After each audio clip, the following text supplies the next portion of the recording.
We've been running LinkedIn ads for the past 3 years, and this is exactly how we do it step by step for our clients and for ourselves. My name is Ramin, and I also Rick's Pro. It's where we help consultants to scale your business. One of the best platforms to get clients is LinkedIn because of its precise targeting and the quality of the leads. In this video, I'll walk you through on how we set up the campaigns and some of the tips with the new AI features to make sure we get as much as possible out of it. So the first thing you need to do to advertise on LinkedIn is to have a personal account. If you don't have a personal LinkedIn account, you have to go to the linkedin.com, create an account, and then it will take you to a page like this. So in the top right corner, there's a button called advertise. If you click on that, it will take you to the campaign management site. So here you should have an ad account as well. If you don't have an ad account, click on this button to create an account. Here you should type in the basic details, account name, currency, and associate LinkedIn page that you created earlier. Just agree and save, and then it will show as a page like this when you click on your LinkedIn account, and it will take you to your first campaign. And here we have our objectives for our advertising. So we have different objectives: brand awareness, website visits, lead generation, website conversion, engagement, and job application. So we have different options in here. We mostly go with website visits, lead generation, and website conversion for our clients, and it works for them well. So for the sake of this video, I would go with website visits, and then I will click on the next. Here you have to choose a campaign to edit and modify it, and then put your ad in it. We have 3 different campaigns. If you don't have one, you can create a campaign by clicking here. To create your campaign, you should give it a name, and here you can type in whatever a campaign number or a date, so to keep everything organized. Our campaign objective is still website visits. Here we have campaign budget and a schedule. For the budget optimization, I strongly suggest that you don't turn on this option, because we professionally do the advertising, so we decide on the distribution and the budget of our ads. So we don't want LinkedIn to do it automatically. Then we have 3 options for the date, the start date and the end date of our campaigns.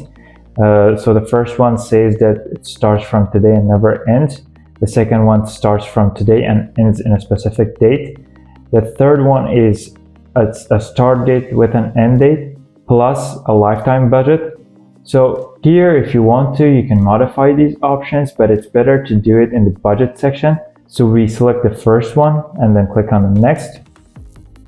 Once it's done, it will take us to this page where we have different options. We see our steps that we have to follow, and then we have the section where we have to modify, and a forecast section where we can see how we target and how much would be our spend, CTR, and most of the important data that you need to run your advertising. So for the first, we have to set an ad set name. Still, you can go with a date or a name to keep it organized. So our campaign objective is still website visits. And then we have our audience in here. We can include audience, exclude audience based on locations. So for me, it's currently in France. I have to add United States, for example. If I want to, I can expand it to United Kingdom. As you can see, that the forecast is changing in real time. And if I want to, for example, I would add Canada as well. And if you want to, you can cancel one of these or maybe keep one of them and click on the close. Then you have an exclude option, which you can exclude people from certain countries, certain regions. And you can also change the language. So we keep it English. Who is your target audience? There we have our ad buyer group, which we can narrow down and exclude our target audience. If we go narrow down, we have 2 options, audience and audience attributes. We use audience attributes to define our target audience by the different demographics, devices, education, job experience, and interests. And audiences, where if we have a list from our audiences before, where we can upload and retarget them for our retargeting campaigns. In the audience attributes, you can define a company, for example, a company by its category, connections, followers, growth rate, names, revenue, and size. We go mostly start with size. For example, we target companies between 51 to 200 employees, 201 to 500, until 1,000 employees. So we go mid-market, for example, and then we go back. We can redefine some more criteria as well if we want to. Then we have different industries, for example, education, financial services.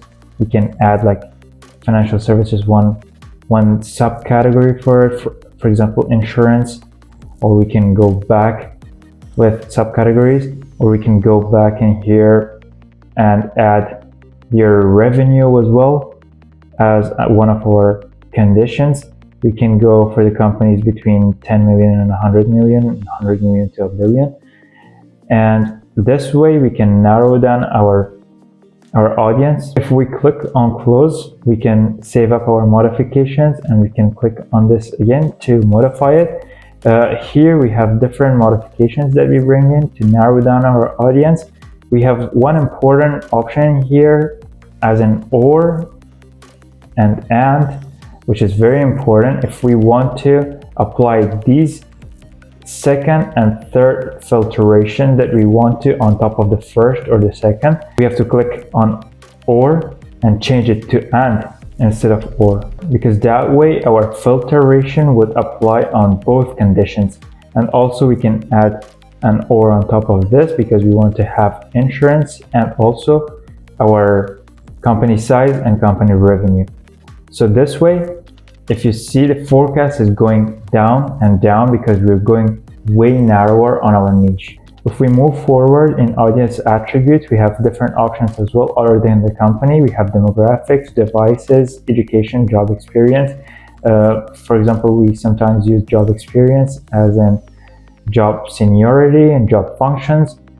And for example, we go with directors, sometimes managers, sometimes chief executive officers, owners and partners, and we want to have and. Also, if we want to go back, define your job functions as well. We can go, for example, with finance, with legal, marketing. It's just to give you an idea on how we define our target audience, and then we close to have all of these as our criteria in order to target our ideal customer persona. Next, we have another option, which is enable audience expansion. It depends really on your strategy. If you want to broaden your message for people other than the people that you have defined for the targeting, you can keep this enabled. And if you don't want to include anyone other than this criteria that you define, you have to disable this option, so you're good to go. And moving forward, we have ad format, which we can use single image, carousel image, text, video, spotlight, message, whatever. We mostly use videos. Single images works well. Text, for the sake of this video, I would go with a single image. And then here, a URL tracking parameter option, which is optional, but I strongly suggest that you have to set up your URL tracking parameters, whether it's the UTM tags from Google Analytics or whatever analytical website that you're using, because if you don't have data on your advertising, it's hard to iterate and test different variations of your advertising so that you can find your best performing advertising campaign. And here you can have your UTM tags, which could be done through Google Analytics. I would take another video about how to measure and track our advertising data. So for the placements, we have one very important option to be disabled always, because we haven't used it for a while and it was absolutely useless, because it says that LinkedIn Audience Network, it will advertise your campaigns in third-party websites. It completely throws away your targeting, whatever you have defined in here, out of the window. Moving forward, we have budget and schedule. We have budget, daily budget. We can change to both daily and lifetime and set a lifetime budget. Whichever goes with your strategy, you can do that. And we mostly go with set both daily and lifetime budget. We want to have full control in whatever we do. So for the daily, for example, 250 is good. For the lifetime, I would go with something around $5,000 for this campaign. And the start is going to be this date. Moving forward, we have bidding. We have two options in bidding, cost cap and maximum delivery. We mostly go with maximum delivery because we want our best performing ads to perform better, so we don't want to cap them. And next is conversion tracking. If you have your conversion tracking set up, you would see all of the options in here. For me, it's inactive because we haven't activated it. But once you set it up, once you activate it and you check it whether it works well or not, then it would change its status to be active, and then you're good with measurement and the analytics as well. Once you're done with all of this, you can click on the next. You can move forward, and to the next page, it's going to be looking something like this, and you should be able to add your ad creative in here, whether you have the content from your ads that you have run before, or you have a new content that you're going to create and put in this campaign. For example, if you have a draft ad, you can use that, or you can start blank. I will start with a blank, and it looks just like this. So we have our ad preview, which you can see how your ad will be previewed in the LinkedIn. And here you have number of your ads, and here you have your alt window where you can modify your advertising. So here you can start typing your introductory text by yourself, or you can use the AI feature of LinkedIn, which is new. It's absolutely phenomenal because it will analyze all of your LinkedIn page data and give you 4 or 5 introductory texts, which is not bad. I give it a try and we'll see how it turns out. And until it loads, I would move forward. We can use a media, which we can add by clicking on this option, upload, or from media library if you have already uploaded it. There I have an already image. I can click on this to have it. So yeah, so the introductory is looking just like this. We can select one of them. Maybe you can write by yourself, and I'm going with accepting one of them, and it shows just like this. So you would have a few lines of introductory before clicking see more. And so it's important to have your most important statements and your hook in the start of your introductory text. And moving forward, we have add image alt text. It's optional.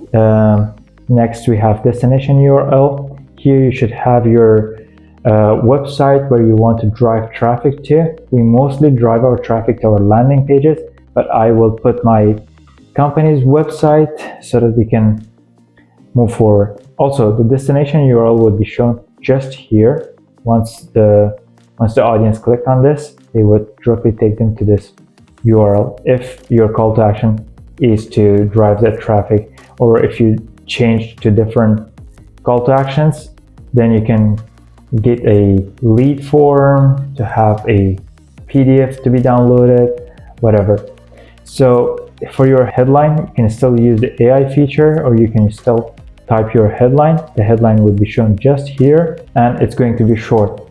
So for our headline, we wait for the AI to generate our headlines. And as I said, you can still type in your own headlines.